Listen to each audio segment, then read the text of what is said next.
Hello, my name is Hayden, and I'm going to be reciting a poem called Horatius at the Bridge by Thomas Babington Macaulay. A lay made about the year of the city 360. Large portion of inclusion by the nine gods he swore that the great house of Tarquin should suffer wrong no more. By the nine gods he swore it, and named a trysting day, and bade his messengers ride forth, east and west and south and north, to summon his array. East and west and south and north the messengers ride fast, and tower and town and cottage have heard the trumpets blast. Shame on the false Etruscan who lingers in his home, when Porcina of Clusium is on the march for Rome. The horsemen and the footmen are pouring in amain, for many a stately marketplace, for many a fruitful plain, for many a lonely hamlet, which hid by beech and pine, like an eagle's nest, hangs on the crest of purple Apennine. From lordly Volaterrae, where scowls the far from behold, piled by the hand of giants, for godlike kings of old. From sea-girt Popionia, whose sentinels descry Sardinia's snowy mountain tops, fringing the southern sky. From the proud mart of Pise, queen of the western ways, where ride Massilia's triremes, heavy with fair-haired slaves. From where sweet Calanus wanders, through corn and vines and flowers, from where Cortona lifts to heaven her diadem of towers. Tall the oaks whose acorns drop in dark Alzer's rail, fat are the stags that chant the boughs of the Ciminian hill. Beyond all streams Clitumnus is to the herdsman dear, best of all pools the fowler loves the grateful Cinian mere. But now no stroke of woodsman is heard by Alzer's rill, no hunter tracks the stag's green path up the Ciminian hill. Unwashed along Clitumnus grazes the milk-white steer, unharmed the waterfowl may dip in the Volsinian mere. The harvests of Horatia this year old men shall reap, this year young boys in Umbro shall plunge the struggling sheep, and in the vats of Luna this year the mush shall foam round the white feet of laughing girls whose sires have marched to Rome. There be 30 chosen prophets, the wisest of the land, who always by Lord's Porcina both morn and evening stand. Evening and morn the 30 have turned their verses o'er, traced from the right on linen white by mighty seers of yore.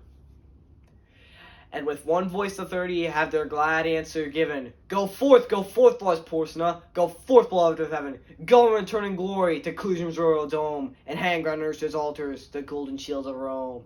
And now hath every city sent up her tale of men, the foot of 4,000, the horse of 1,010. Before the gates of Sutrium is met the great array, a proud man was Lord's Porcina upon the trysting day. For all the Etruscan armies were ranged beneath his eye, and many a banished Roman, and many a stout ally. And with the mighty following to join the muster came the Tusculan Mamilius, prince of the Latian name. But by the yelled Tiber was tumult and affright, for all the spacious champaign, so Roman took to flight. A mile around the city, the throng stopped up the ways. A fearful sight it was to see through 2 long nights and days. For aged folks on crutches, and women great with child, and mothers sobbing over babes that clung to them and smiled, and sick men born in litters, high in the necks of slaves, and troops of summer husbandmen with reaping hooks and staves, and droves of mules and asses, laden with skins of wine, and endless flocks of goats and sheep, and endless herds of kine, and endless trains of wagons that creaked beneath the weight of corn sacks and of household goods, choked every roaring gate. Now from the rock Tarpan could the wanderers spy the line of blazing villages red in the midnight sky. The fathers of the city, they sat all night and day, for every hour some horseman came with tidings of dismay. To eastward and to westward have spread the Tuscan bands, nor house nor fence nor dovecote in Crustumerium stands. Verbena down to Ostia hath wasted all the plain. Astor hath stormed Janiculum, and the stout guards are slain. I was in all the senate, there was no heart so bold, but sore ached and fast to be that ill news is told.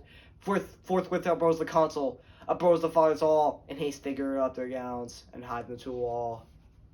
They held a council standing before the river gate. Short time was there, ye may well guess, for musing or debate. Out spake the consul brownly, the bridge must straight go down, for since Janiculum is lost, naught else can save the town. Just then a Scot came flying, all wild with haste and fear. To arms, Sir Consul, Lord's Porcina is here. On the low hills to westward, the consul fixed his eye, and saw the swarthy storm of dust rise fast along the sky. And near, fast and near, doth the red warren come, and louder still, and still more loud from underneath that rolling cloud is heard the trumpets worn up proud trampling in the hum. And plainly and more plainly, now through the gloom appears, far to left and far to right, and broken gleams of dark blue light, the long array of helmets bright, the long array of spears. And plainly and more plainly, above that glimmering line, now might ye see the banners of 12 cities shine. But the banner of proud Clusium was highest of them all, the terror of the Umbrian, the terror of the Gaul. And plainly and more plainly, now might the burghers know, by port and vest, by horse and craft each war like Lucamo.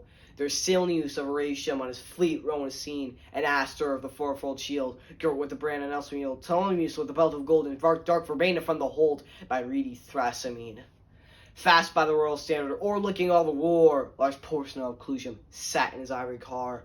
By the right wheel rode Mamilius, prince of the Latian name, but by the left false Sextus, that wrought the deed of shame. But when the face of Sextus was seen among the foes, a yell that rent the firmament from all the town arose. On the housetops was no woman, but spat to him and hissed. No child but screamed out curses and shook its little fist. But the consul's brow was sad, and the consul's speech was low, and darkly looked he at the wall, and darkly at the foe. Their van will be upon us before the bridge goes down, and if they once may win the bridge, what hope to save the town? Then out spake brave Horatius, the captain of the gate. To every man upon this earth death cometh soon or late. And how can man die better than facing fearful odds for the ashes of his fathers and the temples of his gods, and for the tender mother who dandled him to rest, and for the wife who nurses his baby at her breast, and for the holy maidens who feed the eternal flame to save them from false Sextus that wrought the deed of shame. Hew down the bridge, Sir Consul, with all the speed he may. I with two more to help me will hold the foe in play. And yon straight path 1,000 may well be stopped by 3. Now who will stand in either hand and keep the bridge with me? Then spake Spurius Lartius, a Ramian proud was he. Lo, I will stand at thy right hand and keep the bridge with thee. Then spake strong Herminius, of Titian blood was he. I will abide on thy left side and keep the bridge with thee. Horatius, quoth the consul, as thou sayest, let it be, and straight against that great array forth went the dauntless 3. For Romans quarrel, spared neither land nor gold, nor son nor wife, nor limb nor life in the brave days of old.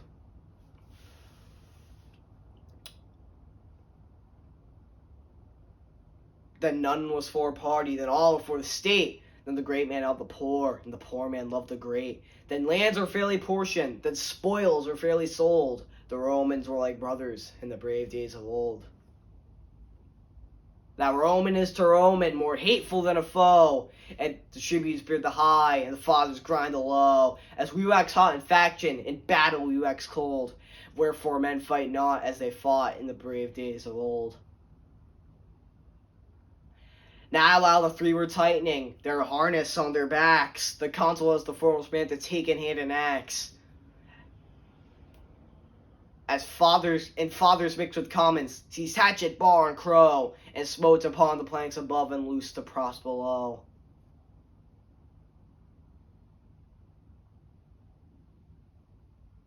Meanwhile the Tuscan army, right glorious to behold, came flashing back in noonday light, rank behind rank like surges bright of a broad sea of gold.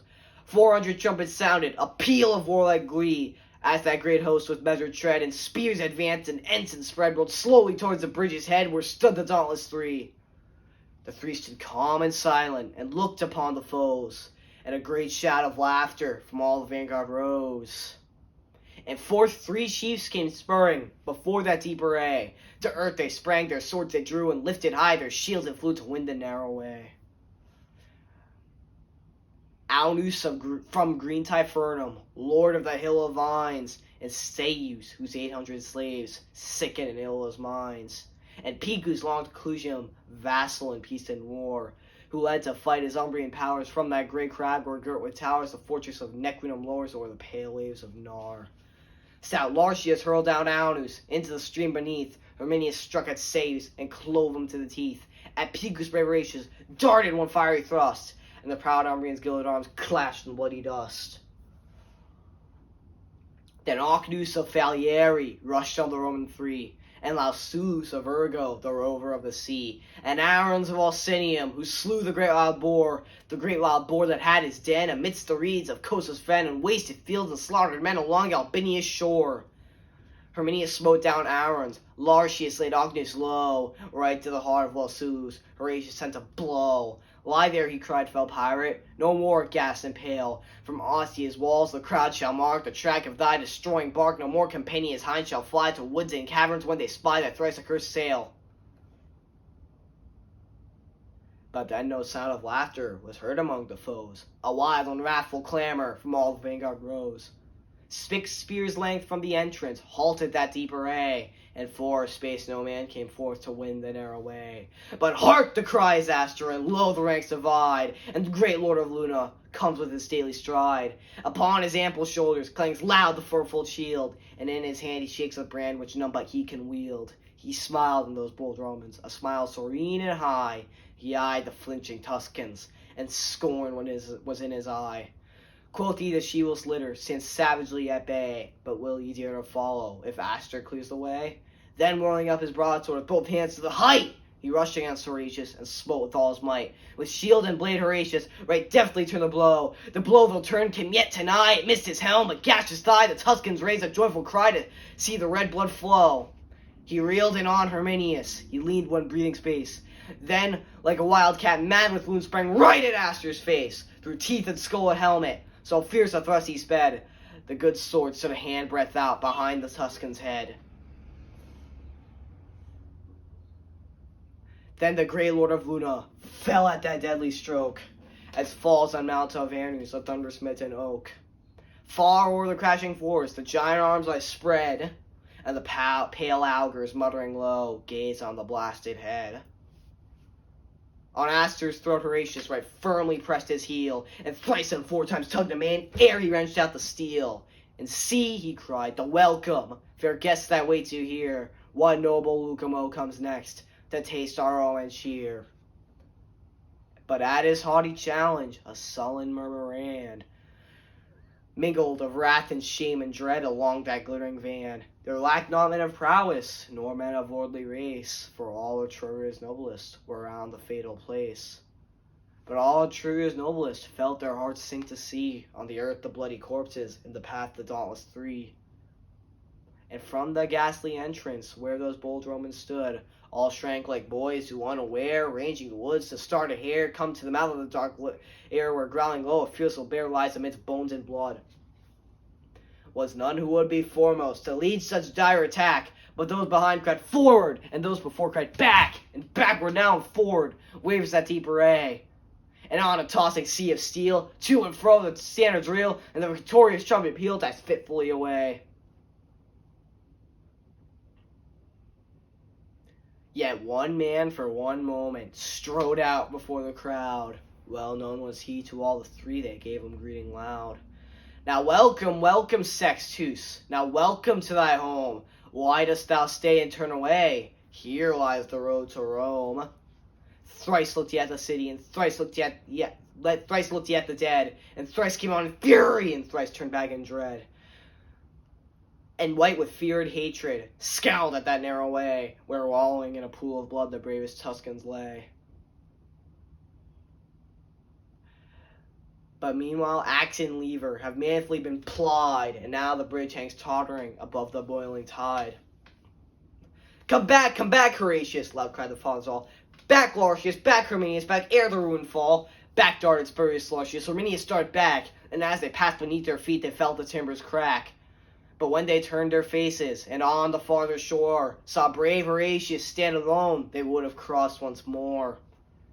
But with a crash like thunder fell every loosened beam, and like a dam the mighty wreck lay right athwart the stream. And a long shout of triumph rose from the walls of Rome, as to the highest turret tops was splashed the yellow foam.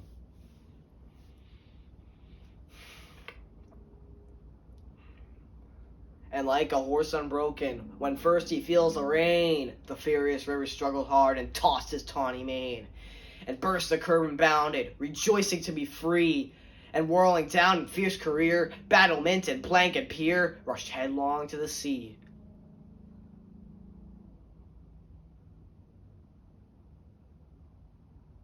Alone stood brave Horatius, by Constance still in mind. Thrice 30,000 foes before, and the broad flood behind. Down with them, cried false Sextus, with a smile on his pale face. Now yield thee, cried Lars Porsena, now yield thee to our grace. Round turned he as not deigning those craven rights to see. Not spake he to Lars Porsena, to Sextus not spake he.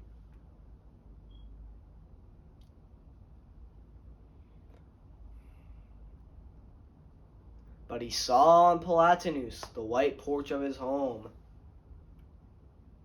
and he spake to the noble river that rolls by the towers of Rome. O Tiber, Father Tiber, to whom the Romans pray, a Roman's life, a Roman's arms, take thou in charge this day. So he spake, and speaking sheathed the good sword by his side, and with his harness on his back plunged headlong in the tide. No sound of joy or sorrow was heard from either bank, but friends and foes in dumb surprise, with parted lips and straining eyes, stood gazing where he sank.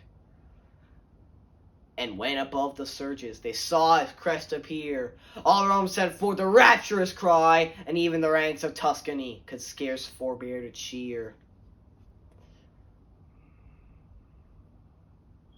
But fiercely ran the current, swollen high by months of rain, and fast his blood was flowing, and he was sore in pain.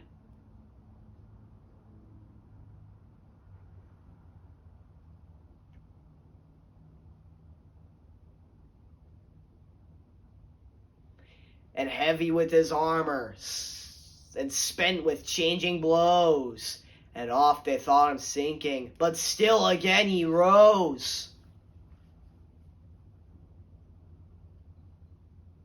Never I ween did swimmer in such an evil case struggle through such a raging flood safe to the landing place.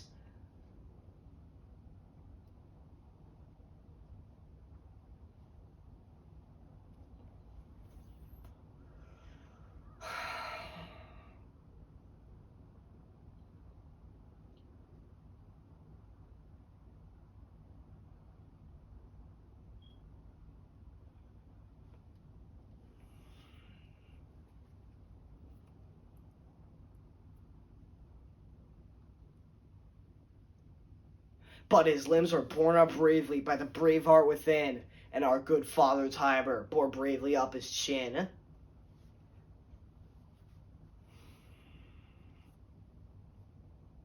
Curse on him, quoth false Sextus, will not the villain drown? But for this stay or close of day we should have sacked the town. Heaven help him, quoth Lars Porsena, and bring him safe to shore, for such a gallant feat of arms was never seen before. And now he feels the bottom, now on dry earth he stands, now round him throng the fathers to press his gory hands.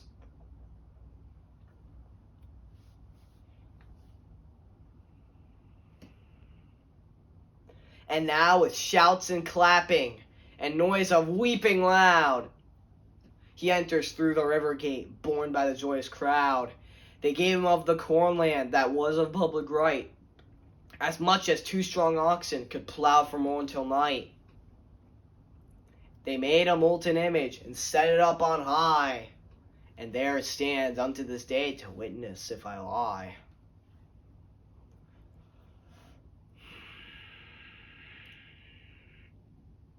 It stands in the comitium, plain for all folk to see, Horatius in his harness, halting upon one knee.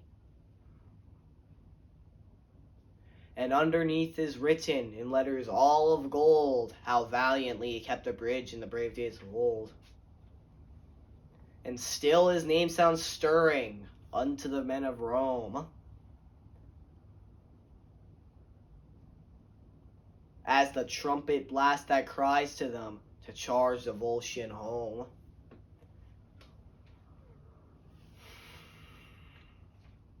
And wives still pray to Juno for boys with hearts as bold as his who kept the bridge so well in the brave days of old. And in the nights of winter,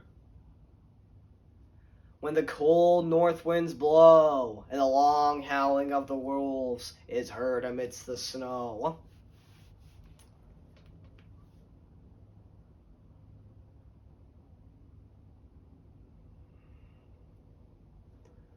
When round the lonely cottage roars loud the tempest's din, and the good logs of Algidus roar louder yet within.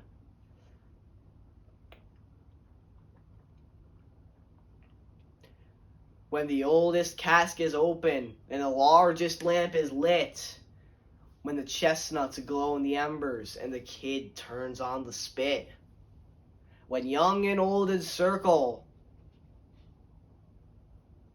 around the firebrand's close, when the girls are weaving baskets and the lads are shaping bows, when the good man mends his armor and trims his helmet's plume, when the good wife's shuttle merrily goes flashing through the loom, with weeping and with laughter, still is the story told, how well Horatius kept a bridge in the brave days of old.